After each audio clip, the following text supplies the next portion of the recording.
Hey, I hope everybody has had a great week and that you are enjoying the presence of God in your life. You know, we've talked about over the last several weeks the importance of living as a child of God by conviction.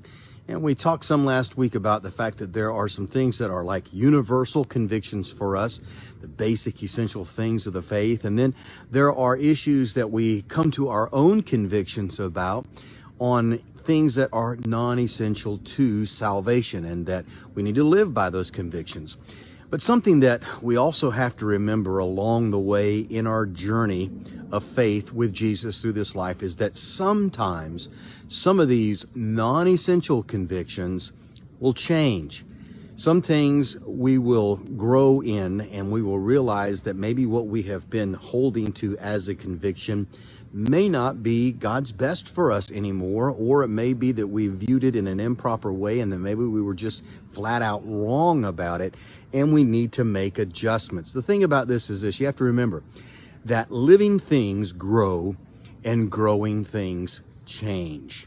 Now, about the essential things, the convictions that are essential to the faith that we hold to, as we talked about last week, that are really spelled out in the creeds of the church, the early creeds among the early church fathers, those are never going to change. The deity of Jesus is never going to change. The fact of the cross, his burial, his resurrection, ascension, and his coming again is never going to change. You know, his union with the Father, his deity, none of that's going to change. Those are rock solid. They are eternal things and eternal realities that we stand convicted about for all eternity. But in those areas that are non-essential, there are times when we may be wrong. And as we grow and develop, we begin to change some of our convictions. There are things that I'm convicted about now in my life that 10 years or 20 years ago, I didn't hold as a conviction, but now I do. Or the conviction I had about something 10 years ago, I don't adhere to that anymore because I've grown and I've found out, you know, that there is a better way, or God has helped me adjust that conviction to some degree. Think about this. Years ago, people thought and were convicted about the fact that the earth was flat. Remember that? They thought the world was flat and they were convicted about it so much to the point that anybody that contradicted that was killed. That's right. People are actually put to death for saying that the world was not flat. So we can be wrong about our convictions. Look at what's going on around us today.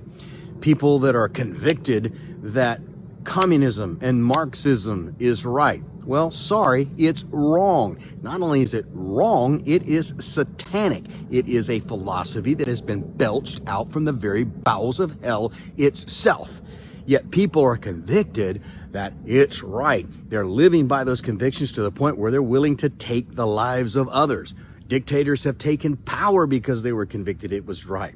They have killed multi-millions of people and Christians and followers of Jesus through the centuries because they were convicted that Marxism and communism was right, but it is wrong. It is a conviction that needs to be dropped and changed because it is contradictory to the very nature and character of God himself. People that are out now rioting, they think they're convicted about that. Well, again, it is never right to do wrong in order to do right or bring right about. It's never right. Sorry, but you're wrong. You people that are protesting out there and violently committing crimes and damaging businesses and hurting people, murdering people, and quite honestly, I think all those who are complicit with it, that are sitting in a government office convicted that these people have the right to do that, they ought to also be charged with the crimes and as accessories to the crimes that these people are committing. Murder, robbing and stealing, assault, all of those things, right on up to the very top of any state or local authority. If you're not standing against it, you are for it, and therefore you are an accessory to it. Now, I'm convicted about that. I'm also convicted that the rights that we've also been given as citizens of this United States, you better be convicted, brother, sister, that you're going to be determined. You're going to stand up for those rights and defend those rights. Because if you're not convicted that the Constitution and the laws by which we were given by our founding fathers are right and true for us in this nation, if you're not convicted about that, you will roll over and die. You will roll over and let these people run over you in order to get their way and force socialism and communism down your throat. You better be convicted about what you believe to be the truth as it relates to our freedoms in this country, or we are going to pay a very heavy price. Convictions are to be held. They are to be based upon truth, and that truth solidly is found in the Word of the living God. Now, conviction, when you live by it, gives you the power to speak boldly. It gives you the power to speak in a very persuasive way when you're convicted about something.